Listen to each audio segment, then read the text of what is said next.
그리스도인의 매일의 삶을 마땅히 범사의 감사와 기쁨의 충만과 견고한 믿음의 삶을 살아가야 함이 마땅하지만 인생에 여러 문제가 찾아오게 될 때면 그 모든 것들이 흔들려 버릴 때가 있습니다.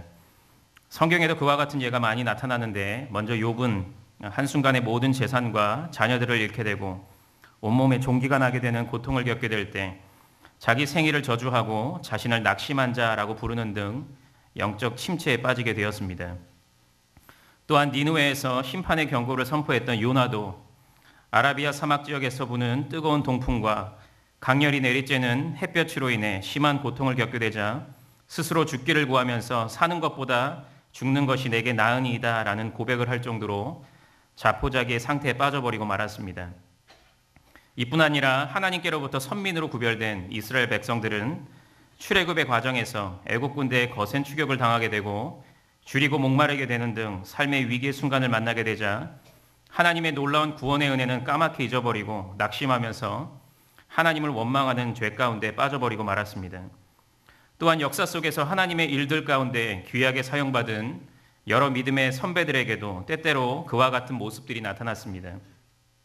우리가 잘 아는 주기철 목사님도 어느 날 일본 고등계 형사가 들이닥쳐서 그를 잡아가려고 할 때에 그 순간 불쌍하게 남겨질 늙은 어머니와 병든 아내와 어린 자식들이 눈에 밟혔고 또한 모진 고문으로 인해 또다시 겪게 될 육신의 고통을 생각하면서 쪽문으로 도망쳐 기둥을 잡고 펑펑 울었다는 일화가 잘 알려져 있습니다.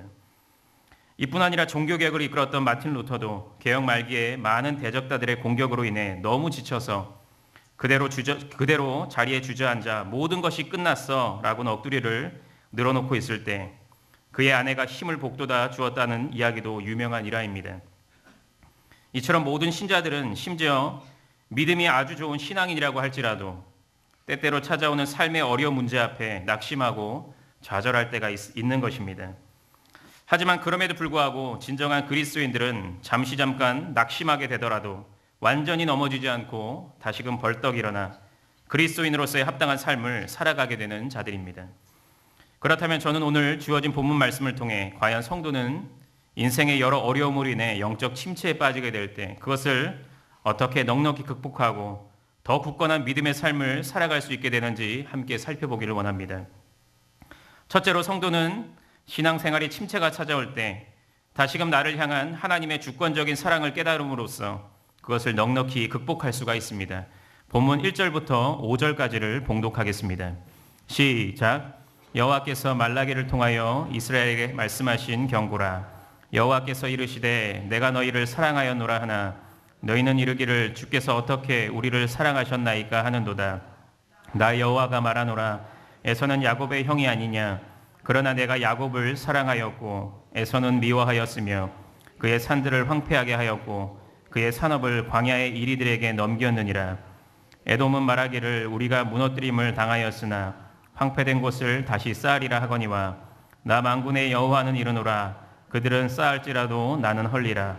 사람들이 그들을 일컬어 악한 지역이라 할 것이요 여호와의 영원한 진노를 받은 백성이라 할 것이며 너희는 눈으로 보고 이르기를 여호와께서는 이스라엘 지역 밖에서도 크시다 하리라.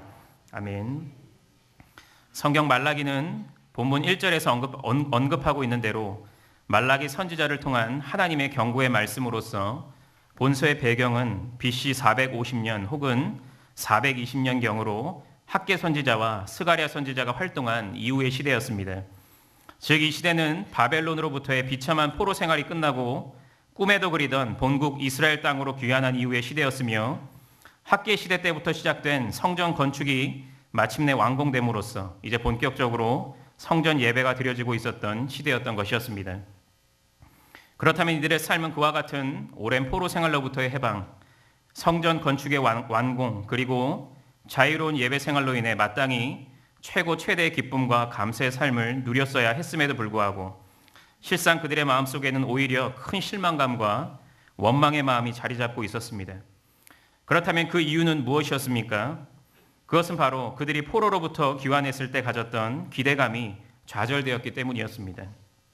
즉 그들은 포로로부터 귀환하기만 하면 그리고 성전을 건축하기만 하면 그리고 예배를 드리기만 하면 나중 영광이 이전 영광보다 크리라는 앞선 학개 선지자의 예언의 말씀대로 본격적인 풍요롭고 평탄한 삶이 시작될 것이라고 생각했는데 그들의 삶은 실상 전혀 그렇지 못했기 때문이었습니다. 즉 현재 그들의 현실은 이방 나라인 페르시아 제국의 통치 아래서 여전히 식민지로서의 척박한 삶이었고 주변 이방 민족들로부터의 침략 그리고 지속적인 가뭄과 병충해 피해로 인한 궁핍한 삶이었던 것이었습니다. 그리고 이런 배경하에 오늘 본문 2절부터 하나님과 이스라엘 백성들 사이의 대화가 이어지고 있는 것입니다. 먼저 하나님께서는 이런 상황 가운데 그들을 향한 자신의 변함없는 사랑을 증거하시는데 그것이 곧 내가 너희를 사랑하였노라 라는 말씀입니다. 즉 하나님께서는 그들을 당신의 언약의 백성으로 부르신 그 순간부터 지금까지 변함없이 그들을 사랑하고 계셨고 또한 앞으로도 그렇게 할 것이라고 말씀하셨던 것이었습니다. 하지만 하나님께로부터 친히 그 감격스러운 사랑 고백을 들은 이스라엘 백성들의 대답은 무엇이었습니까? 그것은 바로 주께서 어떻게 우리를 사랑하셨나이까? 라는 대답이었습니다. 그런데 이것은 단순히 하나님께서 자신들을 어떠한 방식으로 사랑하셨는지 그 구체적인 방법을 묻는 질문이 아니라 그것을 의심하고 더 나아가 그것을 반박하고 있는 대답이었습니다. 즉 그들은 지금 하나님을 향해 뭐라고요? 하나님께서 우리를 사랑하셨다고요? 이게 어떻게 우리를 사랑하시는 건가요? 라는 항변에 가까운 도발적인 대답을 하고 있었던 것이었습니다. 왜냐하면 그들의 입장에서는 하나님께서 자신들을 정말 사랑하신다면 자신들이 그와 같이 고달프고 처참한 삶을 사는 것은 있을 수가 없는 일이라고 생각했기 때문이었습니다. 그래서 지금 그들은 그와 같이 자신의 원망과 불만을 하나님을 향해 가감없이 토해내고 있었던 것이었습니다. 그런데 그와 같은 실로 신성모독적인 막말을 쏟아내고 있는 이스라엘 백성들을 향한 하나님의 답변은 무엇이었습니까? 그것은 곧 나 여호와가 말하노라. 에서는 야곱의 형이 아니냐. 그러나 내가 야곱을 사랑했고 에서는 미워하였으며 그의 산들을 황폐하게 하였고 그의 산업을 광야의 이리들에게 넘겼느니라 라는 말씀이었습니다. 즉 하나님께서는 그 순간 그들을 향해 그들이 그와 같은 삶을 살게 된 근본적인 원인 곧 그들의 끊임없는 불순종과 우상숭배의 죄를 지적하지 않으시고 또한 현재 그들의 신성모독적인 행동에 대한 즉각적인 노를 바라지 않으시고 야곱과 에서의 이야기를 통해 그들의 그와 같은 도발적인 질문에 대답해 주셨던 것입니다. 그런데 이 말씀의 핵심은 무엇입니까? 그것은 에서가 가문의 장자로서 언약의 후손이 되는 것이 당연했음에도 불구하고 하나님께서는 에서는 미워하시고 야곱만을 사랑하셨다는 것입니다. 그래서 야곱을 언약의 후손으로 삼으심으로써 구속사의 주역으로 우뚝 서게 하셨다는 것입니다. 그리고 그것은 야곱의 인간적인 됨됨이나 능력과 같은 어떤 조건이 에서보다 더욱 뛰어나서가 아니고 오직 하나님의 절대주권적 선택과 역사라는 것입니다. 실상 그렇지 않습니까? 그저 인간적인 모습만 보면 야곱은 그리 내세울 것이 없는 사람이었습니다. 즉 그는 에서보다 신체적인 조건도 훨씬 열악했고 또한 그는 장자의 축복권을 얻기 위해 교활한 인간적인 방법을 동원할 정도로 인격에 흠이 있었으며 에서와 화해하기 위해 갈 때에도 위험이 닥치게 되자 종들을 인질로 삼는 간사함을 발휘한 연약한 인간에 불과했던 자였던 것입니다. 하지만 하나님께서는 야곱을 주권적이며 일방적으로 사랑하셔서 그를 언약의 자녀로 선택하셨고 비록 그의 삶에는 자주자주 견디기 어려운 인간적인 고통과 환난의 날이 찾아왔지만 그를 통해 자신의 위대한 구속의 운동을 위한 맥을 이어가셨습니다. 그런데 지금 하나님께서는 바로 이것이 진정한 축복이라고 말씀하고 계시는 것입니다. 그리고 그것이 진정한 하나님의 사랑을 풍족히 경험하는 것이라고 말하고 있는 것입니다. 즉 그저 이 땅에서의 물질적인 풍요로움을 누리고 안정적인 생활을 하는 것 그 자체가 하나님의 사랑을 받고 있다는 증거가 아니라 내 편에서는 어떤 조건도 공로도 없지만 하나님께로부터 일방적으로 그분의 자녀로 선택함을 받고 비록 이 땅에서 힘겹고 고통스러운 삶을 살아간다고 할지라도 절대 끊어지지 않는 그분과의 관계 안에서 살아가는 것이 그분의 사랑을 가장 진하게 경험하고 있는 증거라는 것입니다. 그런 의미에서 보자면 진정 이스라엘 백성들은 하나님의 측량할 수 없는 사랑을 받고 있는 자들이 분명했습니다. 한편 하나님께서는 자신으로부터 미움을 받은 자, 곧 에서, 더 궁극적으로는 그의 후손인 에돔 족속의 삶을 3절에서 묘사하고 있는데 그것이 곧 그들의 산이 황폐케 되는 것과 그의 산업이 이리에게 넘겨지는 것이었습니다. 즉 이것은 그들의 생활 거주지가 완전히 파괴되어서 다시는 사람이 문명을 이루며 살지 못하게 된다는 것을 의미하는 것입니다. 그리고 이어지는 4절에서 그들은 하나님의 그와 같은 심판을 당하고도 자신들의 힘으로 황폐된 곳을 다시 쌓으려는 시도를 하지만 그 노력은 그분의 더 큰 심판에 의해 완전히 좌절되고 말 것임을 가르쳐주고 있습니다. 그리고 그들은 결국 주변 사람들로부터 악한 지역, 곧 하나님께로부터 심판을 받은 악한 땅이라고 불리고 또한 그들 또한 여호와의 영원한 진노를 받은 백성이라는 저주의 이름으로 불리게 될 것이라고 예언되고 있는 것입니다. 그런데 사실 생각해보면 이스라엘 백성이나 에돔 족속이나 표면적 모습으로만 보면 하나님께 대한 불순종의 자세는 그리 차이가 없었습니다. 하지만 하나님께서 에돔 족속을 버리시기로 작정하셨기 때문에 그들을 미워하시고 결국 심판을 받도록 하셨던 것이었습니다. 그리고 이어지는 5절에서는 이스라엘 백성들이 여호와의 이와 같은 주권적인 역사와 그들을 향한 편애적인 사랑을 진정으로 깨닫고 또한 그것을 생생히 체험하게 됨으로써 마침내 여호와께서는 이스라엘 지역 밖에서도 크시다라고 선포하게 될 것이라고 예언하고 있는데 이것은 하나님의 놀라운 권능과 영광이 이스라엘 영역 내에서뿐만 아니라 그 영역을 넘어 이방 땅에서도 분명하게 드러나게 될 것임을 암시하는 말씀입니다. 이처럼 비록 이스라엘 백성들은 그들에게 처해진 힘들고 고달픈 현실 앞에 영적 침체에 빠져서 결국 하나님의 사랑을 의심하는 죄에 빠져버리고 말았지만 하나님께서는 그들을 변함없이 사랑하고 계신다는 사실을 그들에게 일깨워 주셨고 또한 그 사랑은 다름 아닌 많은 사람들 중에 그들을 당신의 백성으로 선택해 주시고 그들과 영원히 동행해 주신다는 참으로 놀라운 사랑임을 가르쳐 주셨습니다. 그런데 하나님께서는 바로 이 진리를 깨닫는 것이야말로 그들이 현재의 영적 침체에서 벗어날 수 있는 가장 큰 원동력이 됨을 가르쳐 주셨습니다. 인간에게 있어 가장 큰 죄악은 하나님의 존재, 곧 그분의 살아계심을 부정하는 것임에 틀림이 없습니다. 하지만 최소한 그 하나님의 존재를 믿는 신자에게 있어 가장 큰 죄는 하나님의 성품, 그 중에서도 그분의 변함없는 사랑의 성품을 의심하는 것입니다. 왜냐하면 인간의 창조를 비롯한 천지창조와 예수 그리스도를 통한 구속과 이 세상의 존속과 통치 그 모든 것이 그분의 사랑으로부터 비롯된 것이기 때문입니다. 그런데 안타깝게도 초신자뿐만 아니라 오랫동안 신앙생활을 하셨다는 성도들 중에도 자신의 삶의 형편과 상황에 따라 이 하나님의 변함없는 사랑의 속성을 의심하고 그 사랑의 유무를 판단하는 성도님들이 있습니다. 즉 그들은 매주일 교회에 나오기만 하면, 직분을 받아서 교회 봉사를 시작하기만 하면, 헌금을 많이 내기만 하면, 성경을 많이 읽고 기도를 많이 하기만 하면 자동적으로 이 세상에서 남부러울 것 없는 만사 형통의 삶이 시작될 것이라고 생각하지만 오히려 그것과 정반대되는 일이 벌어질 때 몹시 당황해하고 점차 신앙의 열기가 식어가면서 결국 하나님께서 정말 나를 사랑하시긴 하시는 건가 하면서 그분의 사랑을 의심하게 되는 것입니다. 왜 이런 일이 벌어지는 것이겠습니까? 그것은 바로 근본적으로 그들이 하나님의 사랑이 무엇인지를 완전히 잘못 이해하고 있기 때문입니다.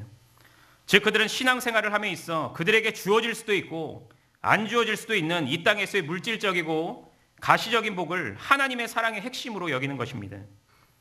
그래서 그들은 그것이 어떤 형태로든지 자신에게 주어지면 나는 이렇게나 많이 하나님의 사랑을 받고 있구나 라고 만족해 하다가도 그것이 주어지지 않을 때는 안색을 싹 바꾸어서 나는 하나님께서 정말 사랑하지 않으시나 보다 하면서 좌절하고 절망하는 것입니다. 그리고 점차 교회의 발걸음을 끊고 결국 떠나버리고 마는 것입니다.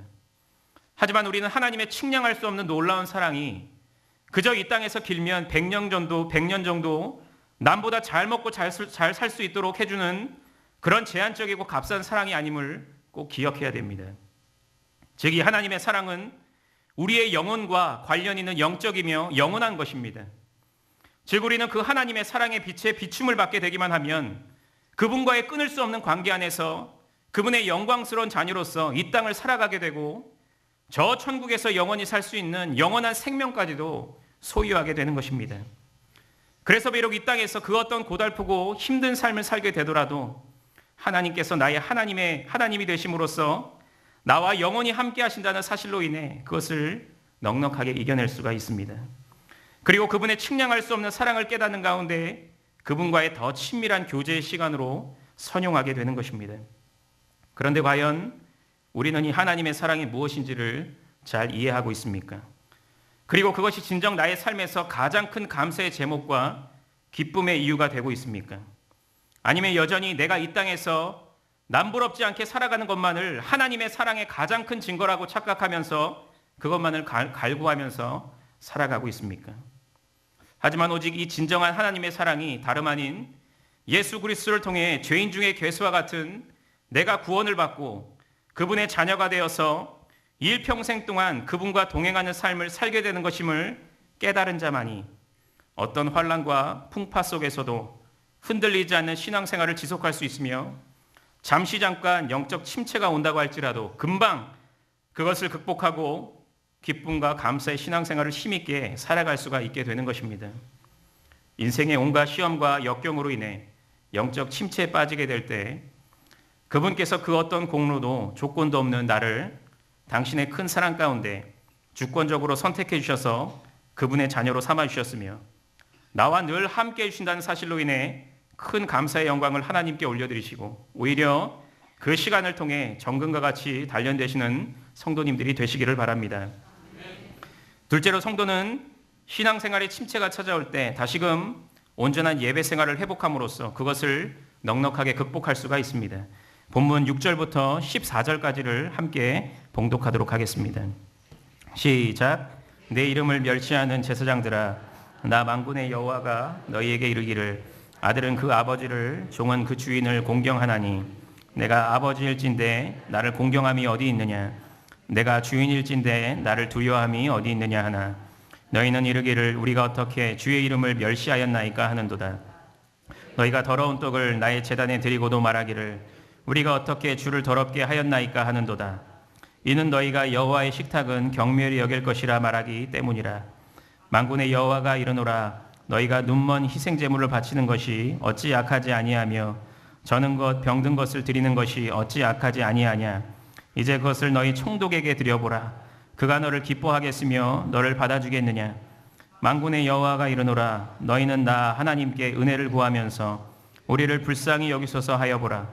너희가 이같이 행하였으니 내가 너희 중 하나인들 받겠느냐. 만군의 여호와가 이르노라. 너희가 내 제단 위에 헛되이 불사르지 못하게 하기 위하여 너희 중에 성전문을 닫을 자가 있었으면 좋겠도다. 내가 너희를 기뻐하지 아니하며 너희가 손으로 드리는 것을 받지도 아니하리라. 만군의 여호와가 이르노라. 해 뜨는 곳에서부터 해 지는 곳까지의 이방 민족 중에서 내 이름이 크게 될 것이라. 각처에서 내 이름을 위하여 분향하며 깨끗한 제물을 드리리니 이는 내 이름이 이방 민족 중에서 크게 될 것임이니라. 그러나 너희는 말하기를 여호와의 식탁은 더러워졌고 그 위에 있는 과일 곧 먹을 것은 경멸히 여길 것이라 하여 내 이름을 더럽히는도다. 만군의 여호와가 이르노라. 너희가 또 말하기를 이 일이 얼마나 번거로운고 하며 코웃음치고 훔친 물건과 저는 것 병든 것을 가져왔으니라. 너희가 이같이 봉헌물을 가져온 내가 그것을 너희 손에서 받겠느냐. 이는 여호와의 말이니라. 짐승떼 가운데 수컷이 있거늘 그 서원하는 일에 흠 있는 것으로 내게 드리는 자는 저주를 받으리니 나는 큰 임금이요 내 이름은 이방 민족 중에서 두려워하는 것이 됨이니라. 만군의 여호와의 말이니라. 앞서 살펴본 대로 이스라엘 백성들은 자신의 기대와 정반대로 예기치 않은 인생의 여러 풍파를 만나게 되면서 자신을 향한 하나님의 사랑을 의심하기 시작했는데 그것은 하나님의 사랑에 대한 잘못된 오해에서 비롯된 것이라고 하였습니다. 그런데 그와 같은 잘못된 신앙관 그리고 그로 인한 영적 침체로 인해 그들의 신앙은 점차 시들어져 가서 결국 그들의 예배는 경건의 모양은 있지만 경건의 능력은 전혀 없는 모습으로 바뀌어 가기 시작했습니다. 즉 그들은 율법에 따라 제사를 절기 때마다 드리기는 했지만 그것은 중심이 없고 그저 습관적이고 형식적인 제사에 불과했으며 더 나아가 하나님을 경멸하는 신성 모독적인 제사였습니다. 그래서 하나님께서는 그와 같은 제사를 드리는 이스라엘 백성들 그 중에서도 백성들을 대신해서 제사를 집례하고 그들에게 온전한 예배의 규례를 가르칠 의무가 있었던 제사장들의 죄를 꾸짖으시면서 그들에 대한 심판을 선언하셨습니다. 하나님께서는 먼저 6절에서 제사장들을 향해 내 이름을 멸시하는 자라고 부르시면서 아들은 그 아버지를, 종은 그 주인을 공경하나니 내가 아버지일진데 나를 공경함이 어디 있느냐, 나를 두려워함이 어디 있느냐라고 엄히 책망하셨습니다. 즉 하나님께서는 만군의 여호와 곧 천지의 주제시며 절대 주권자 되신 자신을 향한 그들의 태도, 곧 조금의 공경함이나 두려움이 없는 신성 모독적인 태도를 지적하셨는데 그 이유는 아들이 아버지를 그리고 종이 주인을 공경하듯이 그들의 참 아버지요 인생의 주인 되시는 자신께 그렇게 하는 것이 아주 마땅했음에도 불구하고 그들이 그렇게 하지 않았기 때문이었습니다. 그런데 이와 같은 하나님의 책망에 대한 제사장들의 대답은 무엇이었습니까? 그것이 제가 잘못했습니다, 다시는 그렇게 하지 않겠습니다 였습니까? 아닙니다. 그것은 바로 우리가 어떻게 주의 이름을 멸시하였나이까 라는 대답이었습니다. 즉 그들은 우리가 언제 그렇게 했습니까? 라고 아주 불만스럽게 대답했던 것이었습니다. 그러자 하나님께서는 이어지는 7절부터 9절에 이르기까지 제사의 직무를 감당함에 있어 그들이 어떻게 자신의 이름을 멸시했는지 낱낱이 가르쳐 주셨습니다. 먼저 하나님께서는 그들이 더러운 떡을 자신의 제단에 드리고도 말하기를 우리가 어떻게 주를 더럽게 하였나이까 라고 말했다고 했는데, 이것은 그들이 율법에 따라 여호와 앞에 가장 좋은 것을 정성스럽게 드렸어야 했음에도 불구하고 정성은 고사하고 더러운 떡 곧 오래되어 곰팡이가 핀 진설병 혹은 우상 숭배에 사용된 떡을 여호와의 제단에 올리는 죄악을 범했다는 것을 나타내는 것입니다. 그리고 그들은 그와 같은 악행을 저질렀음에도 불구하고 그 어떤 뉘우침이나 회개의 자세도 없이 오히려 하나님을 향해 아주 거만한 자세로 우리가 언제 그렇게 했습니까? 라고 대꾸하면서 또한 여호와의 식탁 곧 여호와의 상은 경멸히 여길 것이라 라는 막말을 서슴없이 내뱉었던 것이었습니다. 또한 하나님께서는 그들이 제사를 드리러 나올 때 눈먼 희생제물과 저는 것과 병든 것을 가지고 왔다고 지적하시며 엄히 책망하셨는데 그 이유는 그것이 구약의 제사의 규례 곧 흠없는 온전한 희생제물을 바치라는 명령에 완전히 반하는 행위였기 때문이었습니다. 또한 하나님께서는 그와 같은 제물은 심지어 이 땅의 통치자들에게도 바치지 않는 것임을 밝히면서 그들의 행위가 얼마나 악한 것인지를 지적하셨습니다. 그리고 하나님께서는 그들의 가증스러운 모습 또한 지적하셨는데 그것은 곧 그들이 그와 같은 제물을 가지고 제사를 드리면서도 뻔뻔하게 그분께 나와 자신들에게 은혜 곧 평강과 복을 내려달라고 간구했던 것이었습니다. 그런데 물론 하나님께서는 그들의 그와 같은 악한 기도에 결코 응답하지 않으실 것임을 분명하게 나타내셨습니다. 그러면서 하나님께서는 그들을 향해 한 가지 무서운 말씀을 하시는데 그것이 본문 10절의 말씀 곧 너희가 내 제단 위에 헛되이 불사르지 못하게 하기 위하여 너희 중에 성전 문을 닫을 자가 있었으면 좋겠도다. 내가 너희를 기뻐하지 아니하며 너희가 손으로 드리는 것을 받지도 아니하리라 라는 말씀입니다. 이것은 무슨 말씀입니까?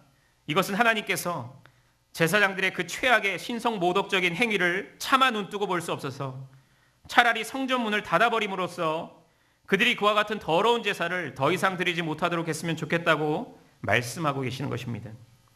이처럼 하나님께서는 비록 그들이 제사를 지속적으로 하고 있었음에도 불구하고 하나님을 경멸하는 자세로 온전치 않은 제물을 드린 그들의 제사를 경멸하시면서 그것을 절대 받지 않으실 것임을 말씀하셨습니다. 하지만 이어지는 11절에서는 앞선 5절에서와 마찬가지로 앞선 내용들과는 정반대되는 한 긍정적인 예언이 선포되고 있는데 그것은 곧 해 뜨는 곳에서부터 해 지는 곳까지의 이방 민족 중에서 내 이름이 크게 될 것이라. 각처에선 내 이름을 위하여 분향하며 깨끗한 제물을 드리니 이는 내 이름이 이방 민족 중에서 크게 될 것임이니라 라는 말씀입니다.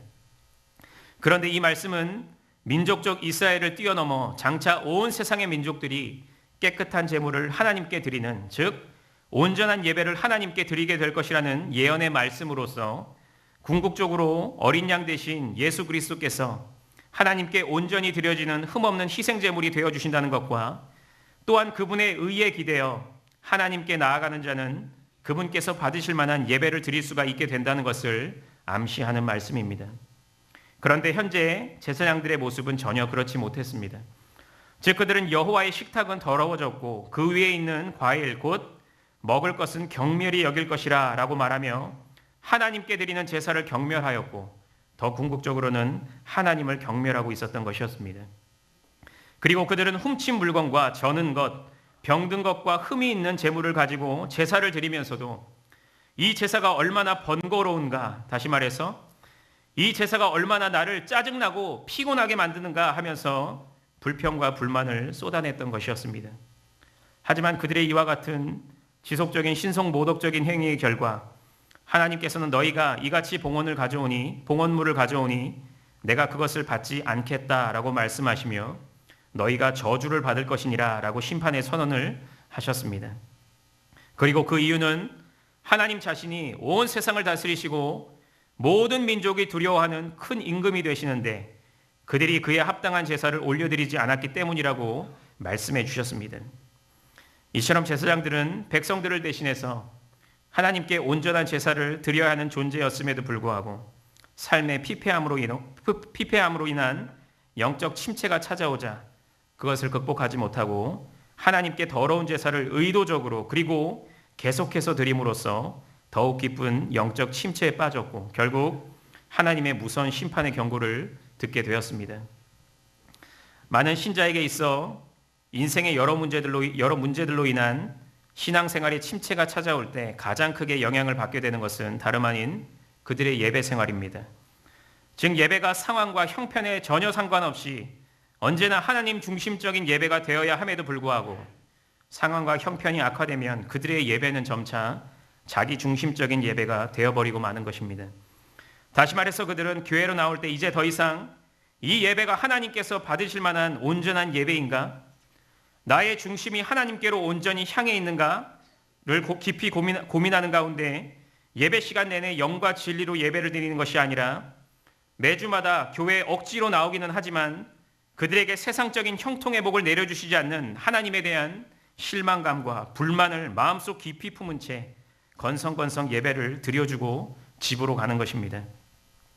그러다 혹여나 육신이 너무 피곤하고 일터와 가정에 어떤 일이라도 생기기라도 하면 그 일을 핑계로 주일 예배를 빠지면서 그 어떤 죄책감도 느끼지 않게 되는 것입니다.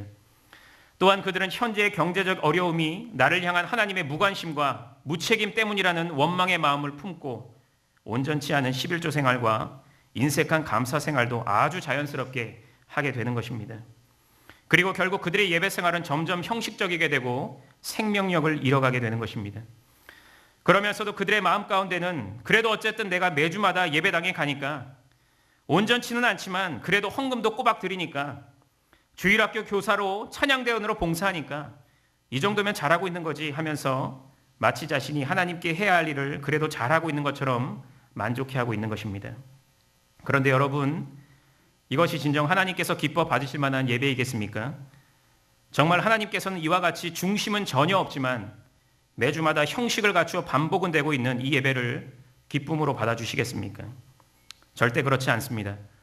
하나님께서는 아마도 우리 중 그와 같이 만우리 예배를 드리는 사람들을 향하여 오늘 본문의 말씀처럼 너희가 내 제단 위에 헛되이 불살하지 못하게 하기 위하여 너희 중에 성전 문을 닫을 자가 있었으면 좋겠도다. 내가 너희를 기뻐하지 아니하며 너희가 손으로 드리는 것을 받지도 아니하리라 라고 선언하실 것입니다. 왜냐하면 하나님께서는 인격적인 하나님으로서 우리와의 인격적인 관계를 통해 예배를 받으시고 또한 그것을 통해 영광을 받으시기를 원하시는 분이시기 때문입니다. 부모가 자식과의 관계 안에서 기쁨과 보람을 느낄 때가 언제입니까? 단순히 값비싼 선물과 좋은 대접을 받게 될 때입니까? 아닐 것입니다. 그것은 그 선물과 대접이 조금 부족하더라도 그 안에 정성과 존경과 사랑의 마음이 가득 담겨 있을 때가 아니겠습니까? 이와 꼭 마찬가지로 하나님께서는 우리 예배 가운데 이와 같은 진심과 중심이 담겨 있을 때 그리고 그로 인한 온전한 예배가 드려질 때 그것을 기뻐 받으십니다. 그런데 과연 우리의 모든 예배 속에는 이런 중심이 담겨 있습니까? 아니면 예배를 열심히 드린다고는 하지만 이 중심이 결여되어 있습니까? 그런데 중요한 것은 이와 같은 예배 생활이 그저 단순히 교회 안에서만 드려지는 주일 예배와 각종 예배에서만 나타나게 되는 것이 아니라 우리의 삶 속에서도 침투해 일상에서 매일 드려지는 삶의 예배에도 영향을 끼치게 된다는 것입니다. 즉 그들은 예배를 드릴 때와 꼭 마찬가지로 하나님을 경멸히 여기는 마음을 그대로 간직한 채 가정과 일터 그리고 일상의 현장으로 나아가 하나님을 전혀 의식하지 않는 가운데 세상 사람들과 꼭 마찬가지로 거짓과 불법과 불의를 저지름으로써 온전치 않는 삶의 예배를 하나님께 드리게 되는 것입니다. 그래서 결국 하나님의 영광을 가리게 되는 것입니다. 하지만 우리는 지금이라도 이와 같이 하나님을 경멸하고 모독하는 예배 생활에서 벗어나 다시금 하나님께서 기뻐 받으시는 온전한 예배를 회복해야 됩니다. 비록 우리의 가정과 기업에 물질적인 형통이나 번성이 가시적으로 보이지 않는다고 하더라도 그것으로 인해서 낙심치 말고 나의 참 아버지와 주인 되시며 온 세상의 왕이 되시는 하나님께 온 중심을 다해 교회와 삶 속에서 온전한 예배를 올려드려야 하는 것입니다. 왜냐하면 그것이 바로 하나님께서 진정 기뻐 받으시는 예배가 되고 우리의 영적 침체를 극복하는 길이며 감사와 감격이 넘치는 예배를 회복하는 길이 되기 때문입니다. 내 삶에 시험과 환난이 찾아와 나의 신앙생활이 흔들리려고 할 때에 하나님께 마땅히 드려져야 하는 온전한 예배 생활부터 먼저 회복하심으로써 하나님께 영광을 올려드리시고 또한 그 영적 침체를 넉넉히 극복하셔서 더욱 기쁨과 감격의 신앙생활을 계속해서 해나가시는 성도님들이 되시기를 바랍니다. 사랑하는 경영의 성도 여러분, 그리고 오늘 헌신을 다짐하시는 제37에서 39 여전도회 회원 여러분, 우리가 신앙생활을 함에 있어 꼭 인정해야 할 점은 어떤 성도라고 할지라도 그들은 삶의 여러 문제들이 거세게 밀려올 때 때때로 영적 침체에 빠지게 될 때가 있다는 것입니다. 즉 제 아무리 믿음이 좋은 성도라고 할지라도 사업이 완전히 실패하고 일생일 때 중요한 시험에서 떨어지며 갑작스러운 불치병의 소식을 듣게 되고 사랑하는 사람의 죽음의 소식을 듣게 되면 나도 모르게 마음이 요동하고 흔들리게 되는 것입니다. 하지만 진정 안타까운 것은 그와 같이 영적 침체를 경험하게 되는 것 그 자체가 아니라 자신에게 영적 침체가 찾아왔음에도 불구하고 그것을 아예 깨닫지 못하거나 그것을 전혀 심각하게 생각하지 않고 그저 방치해버림으로써 더 큰 영적 침체에 빠지고 마는 경우입니다. 즉 그들은 인생의 문제들로 인해 그들의 삶에 하나님을 향한 사랑의 마음과 경외심이 점점 사라지고 또한 신앙생활의 기쁨과 활력을 잃어가게 됨으로써 어느 순간부터 습관적이고 형식적인 신앙생활을 하게 됐음에도 불구하고 그것에 경각심을 느끼지 못하고 또한 그것을 극복하기 위해 그 어떤 몸부림도 치지 않는 것입니다. 그래서 그들은 결국 뜨겁지도 차갑지도 않은 세상 사람들과 별반 차이 없는 무기력한 신자로서의 삶을 살아가게 되는 것입니다. 하지만 우리는 나의 신앙생활에 적신호가 찾아와서 그것이 영적 침체로 이어지려고 할 때 오늘 말씀의 교훈을 상기해서 그것을 나의 삶 속에 적용해야 합니다. 먼저 우리는 신앙생활의 활력을 점점 잃어갈 때 그것을 가만히 받아들이는 것이 아니라 그 즉시 나를 향한 하나님의 놀라운 사랑을 기억하고 그것을 마음속 깊이 새겨야 합니다. 즉 비록 내 삶이 조금 어려워질 때 그 순간 그분의 사랑을 의심하는 것이 아니라 그분께서 나를 향해 베풀어 주신 주권적이며 강권적인 사랑을 되새겨 보는 것입니다. 다시 말해서 아무 선한 것이 없는 나를 사랑해 주셔서 당신의 외아들 예수 그리스도를 통해 구원해 주심으로써 그분의 자녀로서 살아갈 수 있도록 해주셨을 뿐만 아니라 그분의 자녀로서 그분과 날마다 동행하며 살 수 있는 특권을 허락하신 그분의 크신 사랑을 기억하고 또 기억해야 하는 것입니다.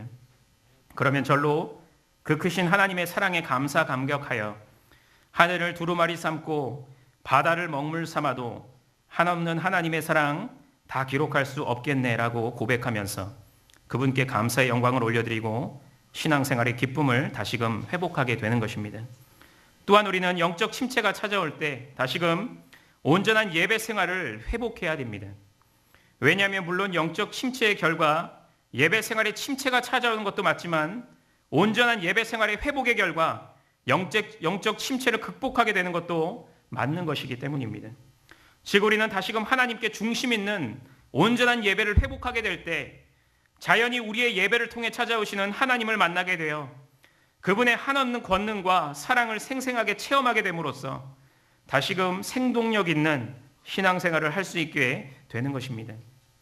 그렇기 때문에 우리는 이제부터라도 하나님께서 내게 물질적인 복을 더하여 주시면 더 힘있는 신앙생활을 하겠습니다가 아닌 하나님께서 내게 이미 베풀어 주신 가장 큰 사랑에 만족하고 감사하면서 어떤 상황 가운데서도 영과 진리의 예배를 날마다 온전히 드리심으로써 하나님께 영광을 올려드리겠습니다라는 적극적인 자세를 가지고 신앙생활을 해나가야 하는 것입니다.